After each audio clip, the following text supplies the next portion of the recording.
Ito mga idol, ipapakita ko sa inyo kung gaano kabait si Vice President VP Sara sa taong bayan. Panoorin po natin yung video mga idol at kayo na po magsabi kung totoo po yung sinasabi ko na sobrang bait po o napakabait po ni VP Sara sa taong bayan.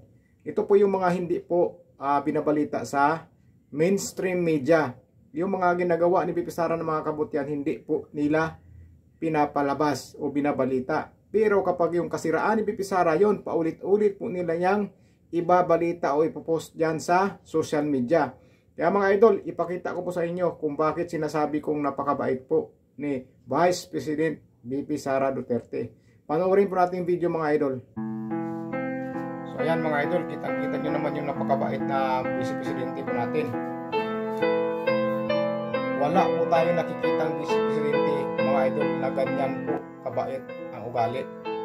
Yung may magpapapicture sa kanya tapos siya ang kukuha ng cellphone na nagpapapicture sa kanya at siya ang magpipicture para makuha po ng maganda o maayos po ang pagkapicture. Ganun po kabait si VP Sara. Saan po tayo makakita ng Vice Presidente na ganyan po ang ugali? Si Diwata nga magpapapicture, paayaw-ayaw pa nga So suplada nga si Diwata, pero tingnan nyo ang Vice Presidente ng Pilipinas, napakabait. Ayan kukunin pa niya yung cellphone para siya magpicture, para kitang-kita at kasama siya talaga sa picture. O diba? Makakapupus ka ng maayos yan. Saan ka makakita ng Vice Presidente na ganyan? Ganyan kabait.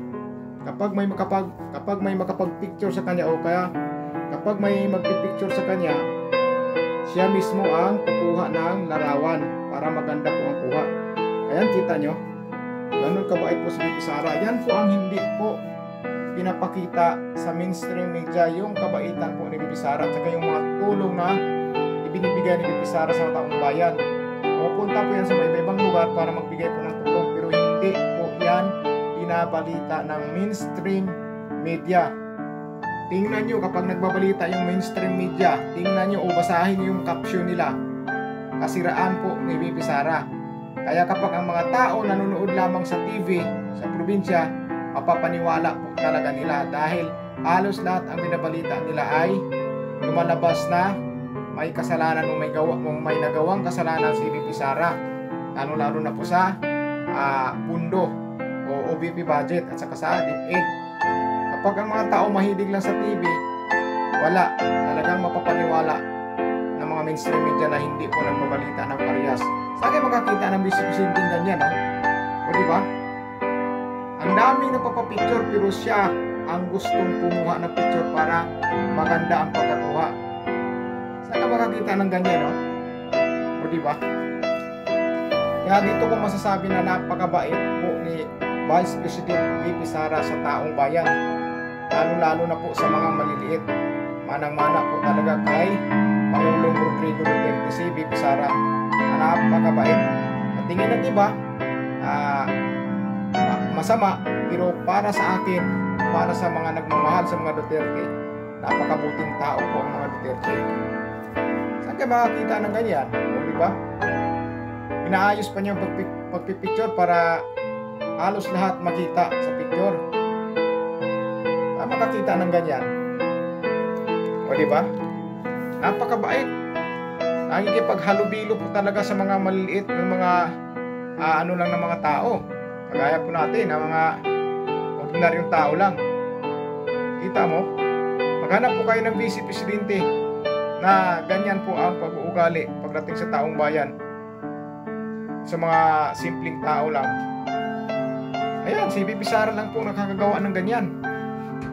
Kaya tuwang-tuwa yung mga tao kapag nakikita nila si VP Sara Duterte. Tuwang-tuwa po talaga sila dahil napakabait po ating Vice President Sara Duterte. Pero yung mainstream media, minamasama nila po si Vice President VP Sara.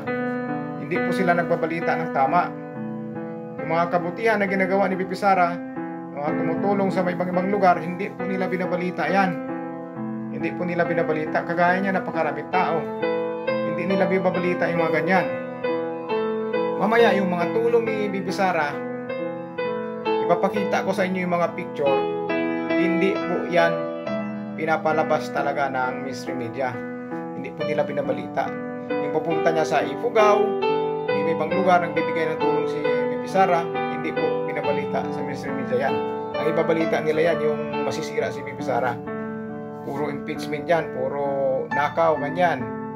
Yan po, mga lustay. May mga salita po silang nilustay, mga ganyan. Pero itong mga ganitong eksena, hindi nila binabalita. Kagaya niyan, binabalita po ba yan sa mainstream media yung mga tulong na inabot ni VP Sara sa mga nasalanta ng bagyo? Ayan, yung mga pamimigay niya ng tulong sa Thanksgiving nila sa kanilang opisina, sa Vice President of the Philippines, Thanksgiving nila. Ang dami nilang pinutang lugar pero hindi yan pinapalabas sa mainstream media at hindi yan nila binabalita.